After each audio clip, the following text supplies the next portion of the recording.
The kids are the unapproved stars of some family vlog. A high school student wants to change that. In the most wholesome scenarios, social media allows families to connect with friends and loved ones, sharing their kids' milestones, as well as snapshots of daily life. Or it can be a way for families to find each other and share experiences. But what happens when a family's video blog or vlog morphs into something else? What if it becomes a money-making endeavor, with parents hungry for clicks? What if the kids become the unwilling, non-consenting, unpaid stars of the show? Chris McCarty is a Seattle high school senior spearheading efforts to protect and compensate kids who are featured in revenue-generating family video blogs or vlogs.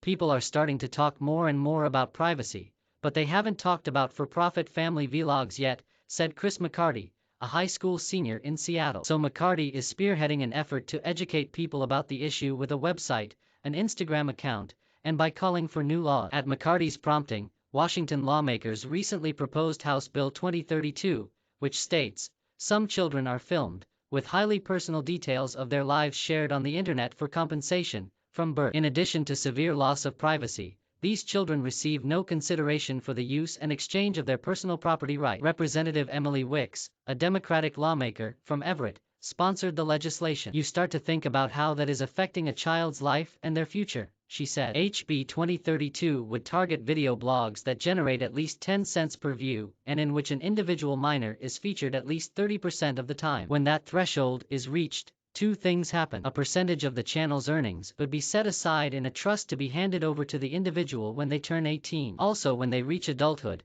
the individual could request that a tech company remove all of content from the platform on which it was shared. Katarina Kopp, Director of Policy for the National Center for Digital Democracy, agreed that these monetized family vlogs are problematic. This is a form of child labor and child exploitation, of course, all condoned by consenting adults. The digital platforms like Facebook and Google/YouTube are enabling these practices as they operate without any regard to the welfare of children and minors generally, not just here, Kopp said by email. This is a form of child labor and child exploitation, of course all condoned by consenting adults. McCarty stumbled onto the video genre through a news story, first discovering YouTuber Micah Stauffer's family vlog. The mother of four posted numerous of videos with millions of views of her family's journey adopting a young boy from China, including his struggles to integrate into the family. Stauffer ultimately gave up the child and, bowing to public pressure, acknowledged that the family was not equipped to provide for his special needs after she publicly broadcast the child's challenges. It got McCarty thinking,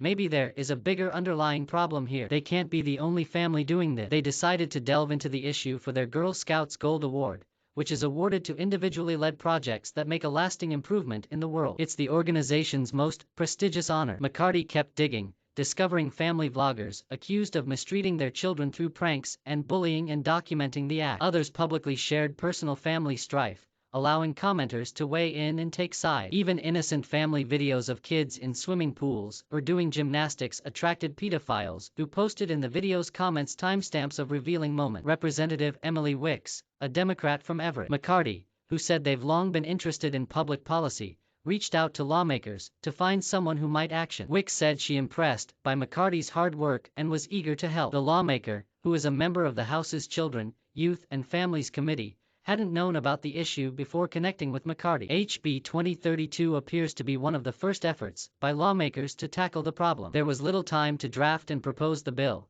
and it won't get a hearing during the 60-day legislative session that is scheduled to end March 10. But this won't be the end of the effort. A main objective, said Wicks, was to get some of the big ideas that Chris had and put them out there. McCarty and Wicks said they are committed to honing and reintroducing the legislation, which Wicks said has support from Democratic and Republican lawmakers. McCarty is also talking to a representative in Oregon about drafting similar legislation there. McCarty will graduate this spring and head to college, but plans to make time for the work, reasoning that this is what his education is ultimately for. It's real change, and the point of classes is to prepare you for the real world, and to make the world better, they said, and this is a concrete example of that.